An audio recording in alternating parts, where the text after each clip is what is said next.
Bonjour à tous, c'est Pipi, les dents et on lit. Je vous retrouve enfin après quelques jours de silence. Comme prévu, je dois vous faire la présentation du gagnant du dernier livret bataille. Pour tout vous dire, j'espérais faire cette vidéo en extérieur vu qu'il fait super beau, mais avec la route passante, c'était franchement impossible à gérer. Alors, ce gagnant, tada, tada, tada, il s'agit, en fait, j'en sais rien. Je vais vous faire la présentation des deux livres pour me faire pardonner ce retard. Et on me dit à l'oreille que je l'aurais fait exprès. Croyez-vous? Allez, peu importe, c'est parti, mon kiki. Alors, on retrouve dans un premier temps le dernier des loups, livre, comme vous pouvez le voir, plutôt grand format, magnifique, une couverture franchement qui tape à l'œil. On voit ce magnifique loup blanc et le petit personnage qu'on va découvrir, le héros de l'histoire, un archer qui répond au nom de Milo. Alors déjà cet album donc chez Albin Michel Jeunesse de Sébastien Pérez et Justine Brax. Voilà, tout dire. Donc, les illustrations sont tout simplement exceptionnelles. Je pense que c'est ce qui marque, outre l'histoire, dans cet album. Donc voilà, les pages sont marquées. On voit légèrement les reflets argentés métalliques. On en retrouve sur toutes les pages. Et franchement, super beau. Donc toujours dans les tons bleus glaciers. Et à quelques moments, la couleur rouge s'invite, alors avec parcimonie et d'autres fois de manière beaucoup plus intense. Et cela sert complètement l'histoire. Si vous avez l'occasion d'avoir le livre entre les mains, vous verrez que ça a vraiment un intérêt. Alors, pour faire rapidement, dans ce livre, c'est l'histoire de Milo, qui est un jeune archer très habile, qui a entendu au loin un loup. Il se met en tête d'aller chasser ce dernier des loups.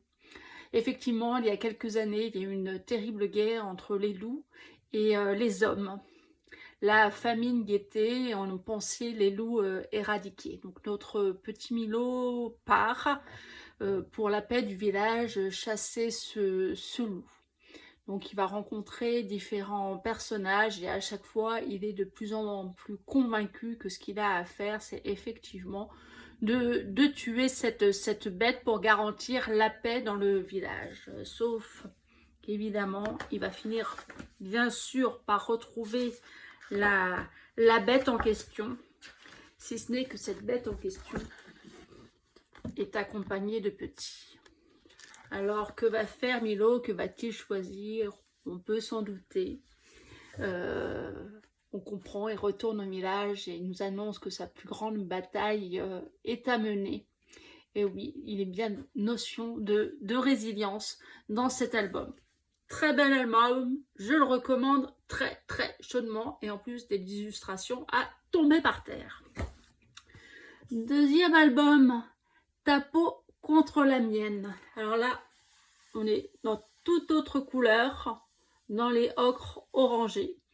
On est dans l'Ouest américain, au 19e siècle. Nous avons affaire à ce qui semble être une petite fille. Est-ce qu'elle est indienne? On ne sait pas trop. Toujours est-il qu'on apprend très rapidement, dès les premières pages, qu'elle a perdu son cheval. Il est mort d'une balle tirée par un individu et cette balle lui était normalement destinée. Donc, ainsi dépourvue de sa monture avec qui elle partageait une grande complicité, elle va chercher à se venger. Et comme le dernier des loups, c'est un chemin initiatique qui l'attend, où elle va parcourir seule, avec la vengeance pour objectif. Elle retrouve trace de l'individu qui n'est autre qu'un bandit notoire. Elle va finir, alors je vous passe hein, tous les détails, elle finit par le retrouver. Il est à portée d'arc, elle n'a plus qu'à tirer. Mais finalement, elle va finir par le laisser vivant. Et elle choisit du coup la paix intérieure,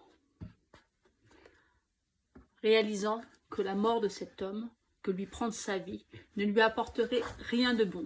Donc c'est aussi un album de résilience où il faut apprendre à vivre avec la perte d'un être cher. Bon, ici c'est le cheval, mais je trouve ça intéressant pour aborder cette notion. Et ici, c'est plutôt apprendre à vivre avec cet autre qui est différent, qui peut même être inquiétant, voire violent. Faut pas se cacher non plus, on peut être dans un village à l'époque où les loups chassent la même chose que les humains. Et la famine peut guetter. Alors je trouve qu'en ces temps de guerre où le contexte mondial n'est pas très réjouissant, parler de résilience, voilà, je pense que c'est apporter de la richesse aux enfants. J'espère que cette présentation vous a plu. Je vous dis donc à très bientôt. Salut, salut!